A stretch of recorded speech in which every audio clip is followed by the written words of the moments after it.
This week, there was more exciting action in college football and lots of upsets in the NFL. All this and more on this week's episode of In the Zone. And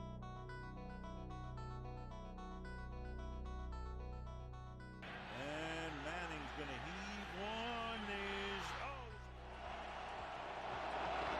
On its way. It bounces off the crossbar, and it's good.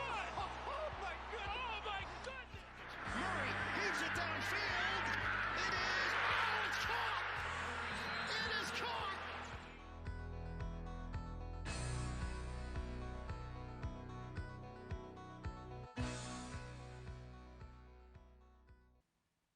Texas A&M trounced Auburn 20-3 last week in a high-stakes SEC game. Aggies quarterback Zach Calzada threw for 192 yards, no interceptions, but no touchdowns.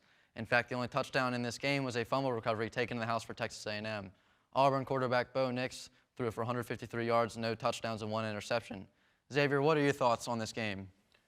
I felt that watching it, it was a very boring game because it was mostly just defense. And as you see, the only touchdown that was scored was on defense.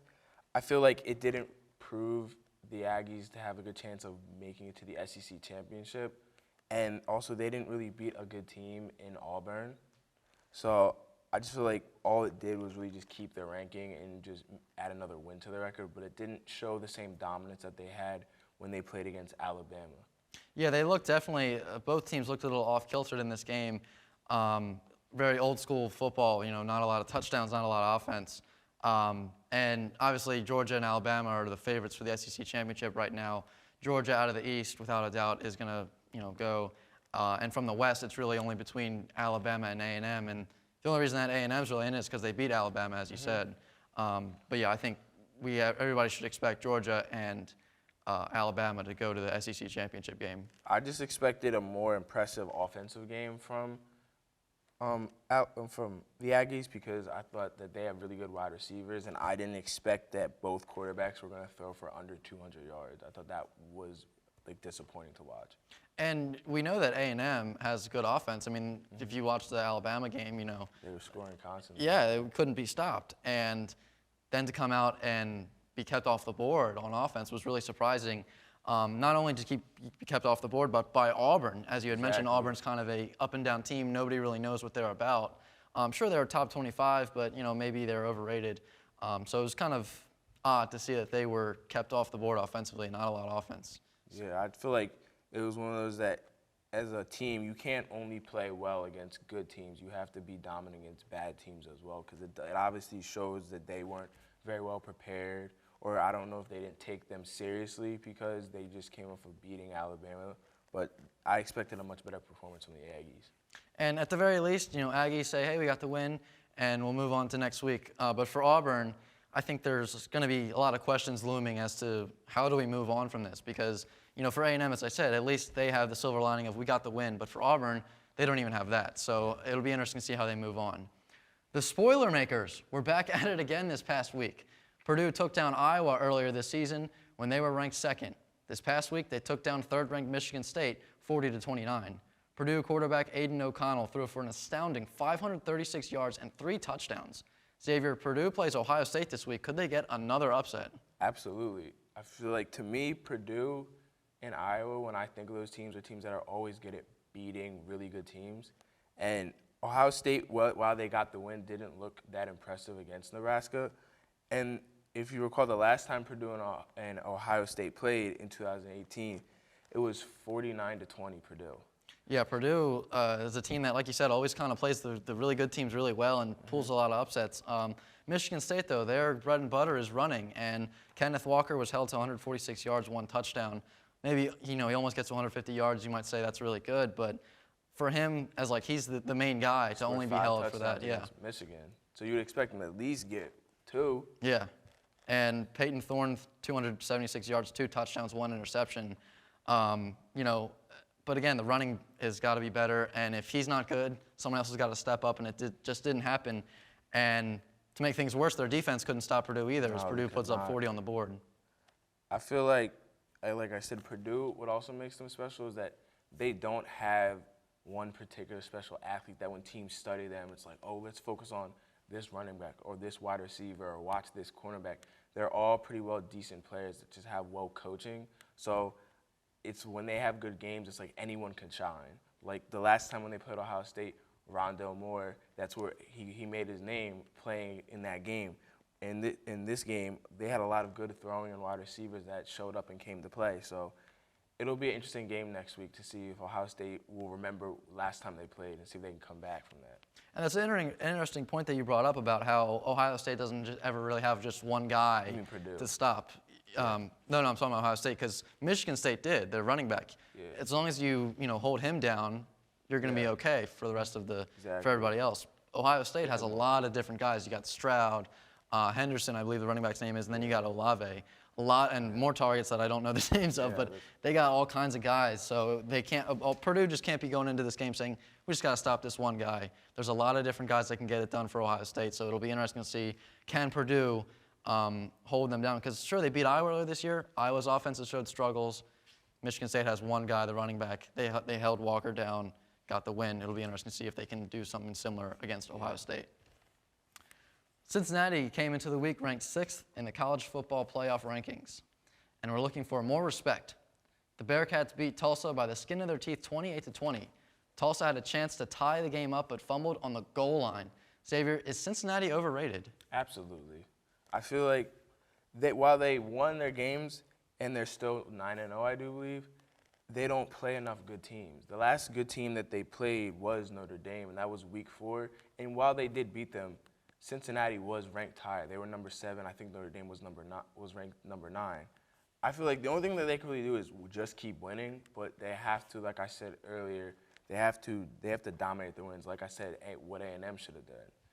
And I feel like because I feel like they always get the bad end of the stick that they don't play good teams. So I don't know if they need to reschedule next year, like ask to play better teams. But that's the one thing that always holds teams like Cincinnati back from staying into the top 4 is who they play. And then when they do play a close game, it's like, oh, well, you played a close game against Tulsa, so it doesn't look that good. Versus if it was teams like the caliber of Notre Dame and higher, okay, then you might stay in the top 4. Exactly, and I think that's just a problem with Cincinnati. I don't really know that there's much they can really do. It's just that's your conference that you're in, the American Athletic Conference. Not a lot of great football teams are coming out of the American Athletic Conference. And so they just kind of have to go with what they have. But as you had said, they're playing these teams that are kind of at the bottom of the barrel. They should be taking care of them easily. Exactly. Winning 28-20 against Tulsa only makes me imagine what they're going to do against Ohio State or Oregon or Alabama or Georgia. They're going to get the doors blown off them. Especially when, not just barely beating Tulsa, but Tulsa probably should have had that game tied up or even maybe have beat Cincinnati. And so for Cincinnati to come out like they're the victims that, oh, we don't get enough respect, we're not in or whatever, you should really start handling these teams that you are eons better than before you start asking for respect to be in the top 4. And from the get-go, I kind of thought that Cincinnati was overrated when they were 2nd in the AP polls earlier this year. Of course, you said they beat Notre Dame and they had beaten Indiana, but Indiana had one good year, which was last year. Exactly. I think I brushed that off as well. We hear that argument sometimes, but and Notre Dame as well. Look at their schedule. They're not, they're top 10, but they're not the same Notre Dame that from last year that beat Clemson. I feel like the reason why they were ranked so high was I feel like the college football committee just felt bad for them. They were like, oh well, they're undefeated, so we got to give them that. But when it comes to the 4 best teams right now, I feel like the 4 best teams that are stated right now, Alabama, Georgia, Oregon, Ohio State are the 4 best teams. I don't think Cincinnati is in there. I don't even know if they could beat Michigan. Exactly, and we're thinking about overrated or should they be in the top 4 or not. I think 5th is overrated. I thought 6th was overrated last week. Yeah. I don't know that I think Cincinnati's a top 10 team. As you said, like you look at all the other teams in the top 10, top 15, other than Notre Dame because they'd obviously already beaten them. Yeah. I don't know if they beat any of those teams. I don't think they could beat Michigan. I don't think they could beat Penn State. Yeah, Penn State's not even top 25, and I don't think they could beat them either. Exactly. Alabama was expected to demolish LSU this past week. However, LSU kept it a close game. Alabama won 20-14 and now have an 8-1 record on the season.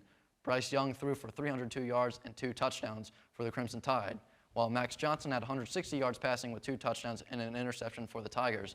Xavier, what were your takeaways from this game? I thought it was an exciting and classic LSU versus Bama game. What I liked the most about it, in my opinion, was the fact that I feel like most people, when they saw that schedule, probably didn't watch the game because they didn't think that it was going to be close, that Alabama was going to run them over. But that's why, as we've known, you can't sleep on rival games. We saw earlier in the season when Alabama played Florida, we thought that they were going to run them over, and it was a close game. We saw Alabama play A&M. It was a close game. I feel like a lot of people, when they see rival games, they just look at the rankings and say, oh, it's going to be a blowout, where a lot of these rival games have been very good games, and I wasn't surprised that it was close because it's a classic LSU versus Bama game. And, you know, to begin the year, maybe people would have thought that LSU, Bama would be a great game, and then as the season got underway, LSU wasn't playing up to expectation, and then they thought, as you said, oh, this will be a blowout. And I think Alabama was like 29-point favorites or something going into this game, and LSU had plenty of chances to tie the game or take the lead in some cases, but couldn't get it done. And this kind of goes back to what we were talking about when we were talking about A&M. The SEC race is heating up. A&M has the leg up on Bama, but dominance-wise, Bama needs to lose one more game for A&M to truly be even with them. Yeah, I just feel like it was a very entertaining game to watch. You saw Coach O do one of those trick plays on the punt return. There was a lot of good passing. It was smart decision playing from LSU's quarterback. I feel like Alabama just did what they needed to do to get done. It was still a dominant performance from Bryce Young with the 300-plus yards he threw. Yeah, he looked terrific. He had played very well in that game.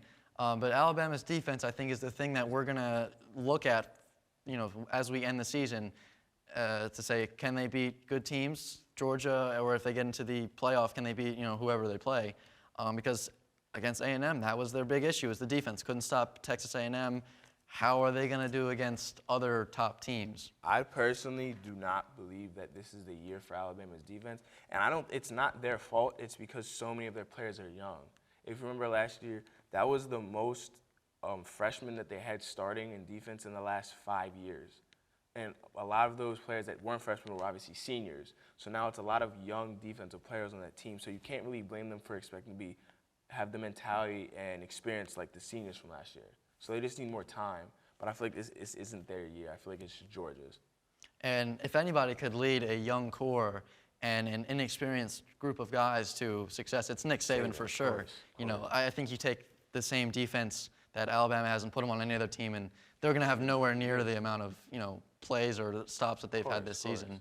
Because that's why Nick Saban's the best. Oh, yeah, of course. Yeah, that's why he is the best. On the other side of this break, we will get to the top headlines in the NFL. In the Zone, we'll be right back. We'll start off with the Jacksonville Jaguars beating the Buffalo Bills. Jacksonville hadn't won a game in North America since week 1 of last season, yet somehow they shut down a hot Bills team and won 9-6. Xavier, should the Bills be worrying?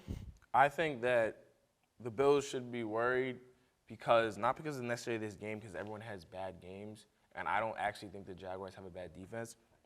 I think they should be worried because of the schedule that the teams they have next. Now, they have the Jets, which isn't necessarily – that could be an easy win if they get their minds off this game. But then they have the Colts, the Saints, the Pats, the Bucs, and then the Panthers, which at that point, C-Mac might be back. Yeah, that's true. That's true. And, I mean, the Jets, on paper, it should be an easy win, but that's what I was saying about the Jaguars. And an interesting tidbit of this game, the Jacksonville Jaguars have a guy named Josh Allen, and so do the Bills. So Josh Allen not only sacked, but also got an interception on Josh Allen. It was one of those things that I heard the announcer say in the game, and I was like, wait, what did he just say? I had to replay it a few times. I was like, wait, who? So it was just really weird. But the Bills, I don't get it. They have all these weapons, Beasley, Diggs, Singletary, and they fall flat against a team that they should have crushed. I don't get it. I don't think their offensive line is that good either. Stephon Diggs only had 85 yards. I feel like he needs to get targeted more, in my opinion. That is your number one receiver, and I think you need to treat him as your number one. He has the ability to have way more than 85 yards a game. I don't think that anyone can really shut him down. I feel like that was the lack of targets that they had toward him. And for the Bills, Josh Allen led the team in rushing, and Devin Singletary, while he's he's not the greatest running back in the world, but he's no slouch either. And I think that you got to stop putting so much pressure on Josh Allen to carry the team and throw the ball to Diggs 50 times and spread the ball around. Kind of what I've been saying about the Chiefs and Mahomes this year is that you can't force Mahomes to drop back 50 times and win games. Yeah. Same thing with the Bills here. I think you have to get the run game going more because when all you do is drop back every time, it's so predictable. And then now the defense knows what you're doing. And an offensive line that's already struggling is just going to, the defense is going to pin their ears back and come for the quarterback. And I think mixing it up with some running plays would really help the Bills out. Yeah, I totally agree to that because it would get them guessing more. And it's also you got to get your running back hot and ready, you know what I'm saying? Even if he doesn't get the ball that much, you can't have cold feet not handing the ball at all. And the Bills need to get it together sooner rather than later with the AFC, not just the AFC East, with the Patriots getting, they're nobody knows what to think about them, but they're kind of winning some games. But the AFC overall, you got the Titans, the Ravens, the Steelers are getting good now. The Browns and Bengals are kind of, nobody really knows what's going on there. The Chargers are kind of creeping back into things. The Chiefs and Raiders as well. Like, there's so many good teams in the AFC right now that the Bills have no time to be losing to the Jaguars and the Jets. They got to start winning these games. They got to be dominant in their wins too. Like they were looking good last year too. So hopefully the Bills will get it back together. The Dallas Cowboys entered the week on a 6-game winning streak, and were looking to make it 7 as they took on the Denver Broncos last week. Not many people expected the Broncos to keep it close or even win, yet Denver won 30-16. Xavier, what were your thoughts on Dallas after this game? To me, when I actually watched this game, I didn't necessarily think that Dallas defense played bad. I just think that the Broncos came and played well. I don't think the Broncos did not look like a bad team if you looked at their record based off of how they played here. I think that Dak Prescott had a really bad game. I think that he overthrew a lot of passes and didn't make a lot of good decision making of who he threw the ball to based off the coverage. I think that the Broncos just had a really good defensive game, and they just did what they had to do to win. I also think that Ezekiel Elliott did not get the ball nearly as much as he normally does and should have gotten the ball more.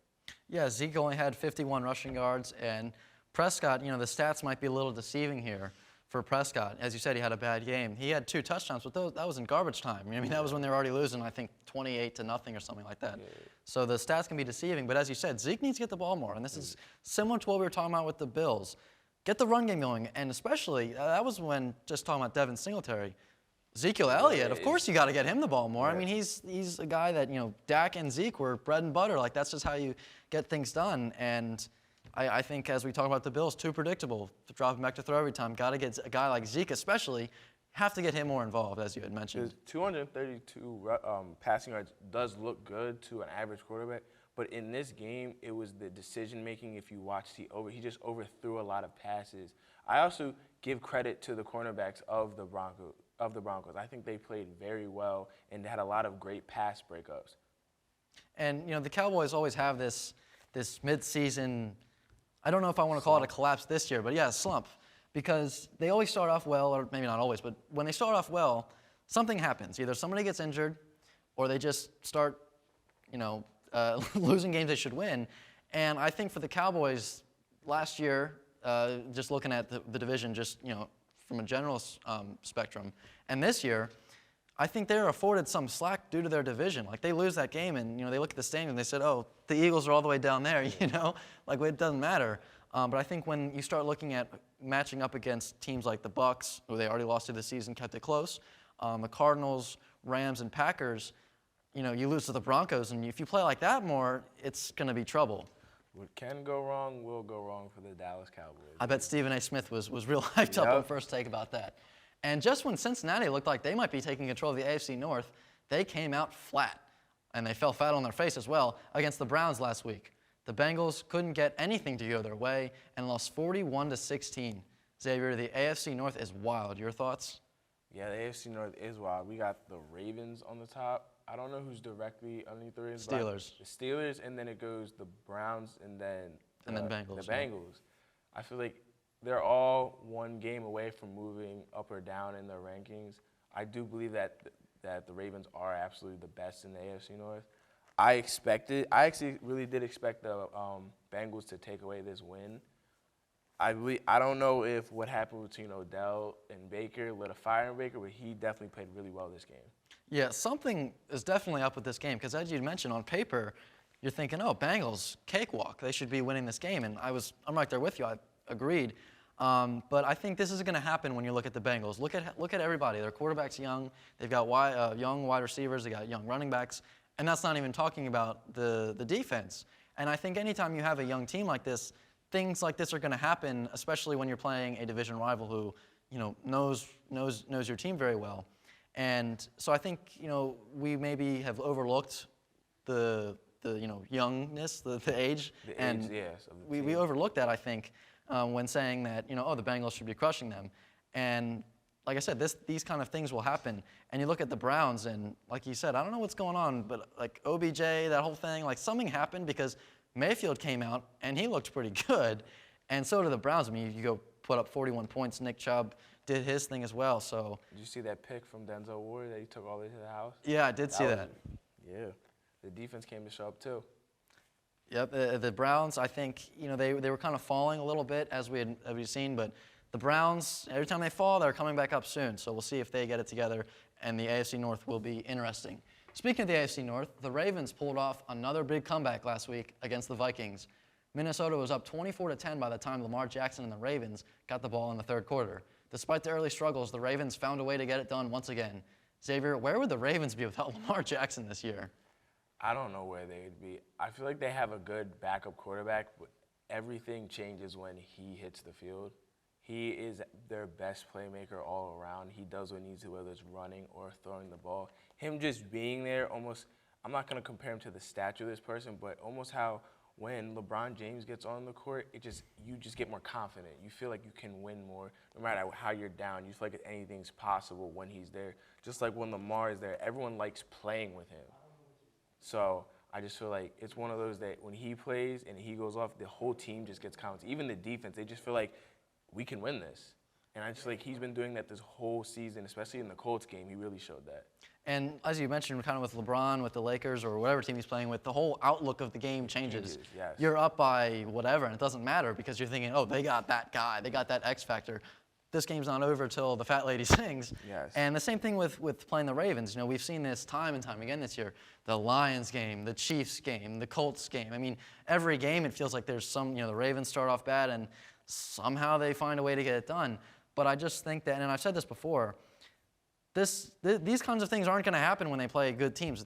I don't see them pull these antics out of the thin air against teams like the Titans or the Buccaneers or like any good team. Like you look at teams that they've pulled this off against, like the Colts and the Vikings.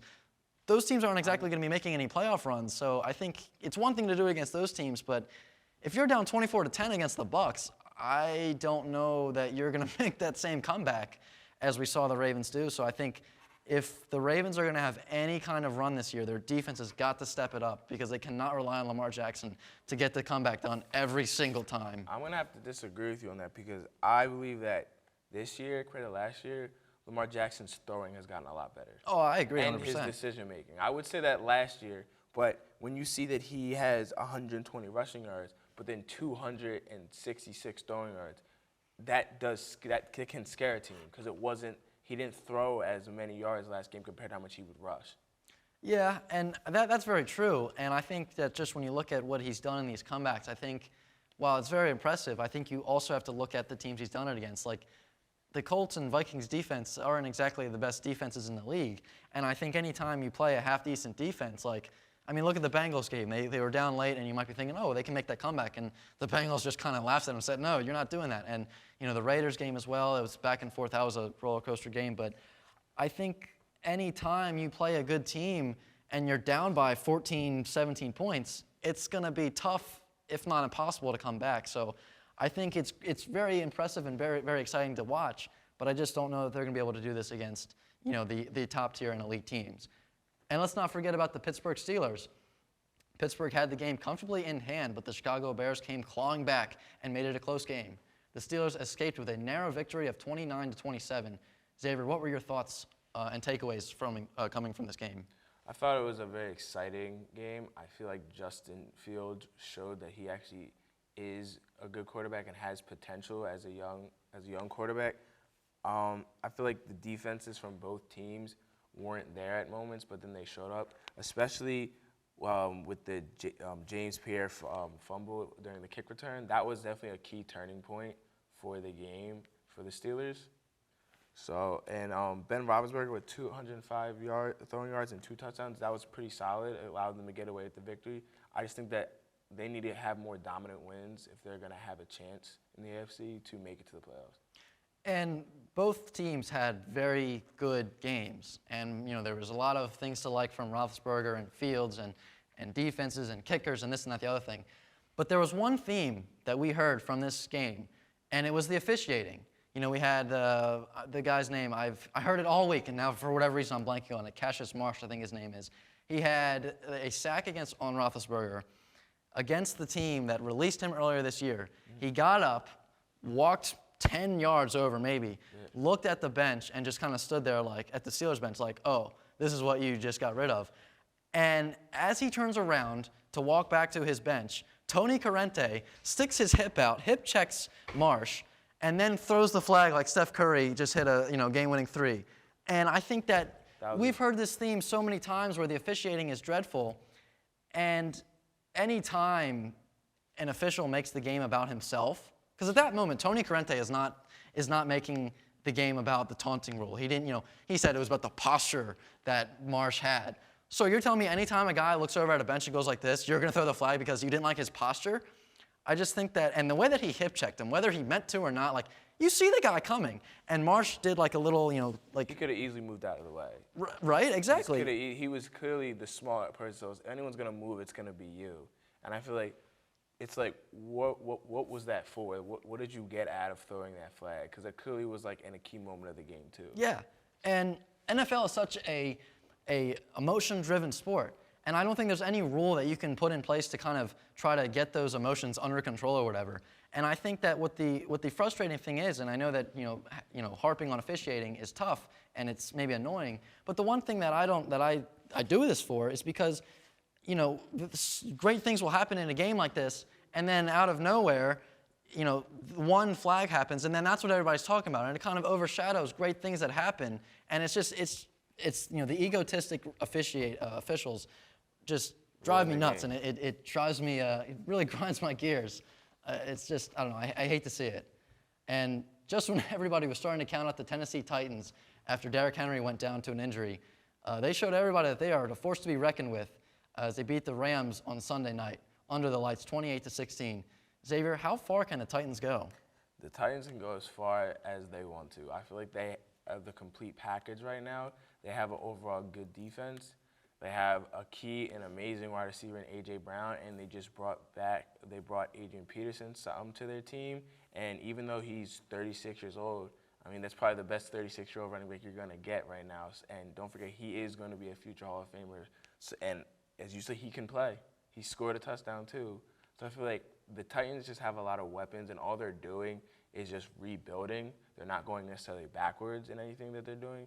And they showed that we can win with other ways besides Derrick Henry. And I think there's one common theme from this, or one theme from this game that we can draw on and say that's what they need to do for the rest of the year.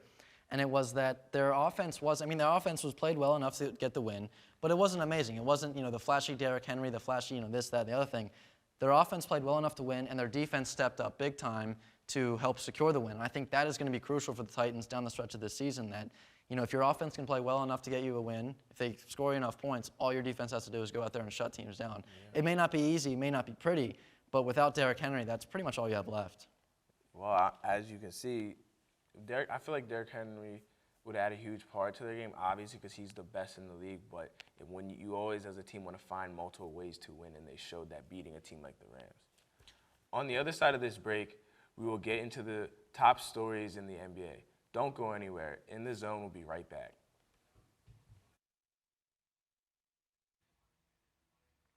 In the NBA, we saw Steph Curry drop 50 points against the Atlanta Hawks on Monday night. Curry and the Warriors currently have the best record in the NBA.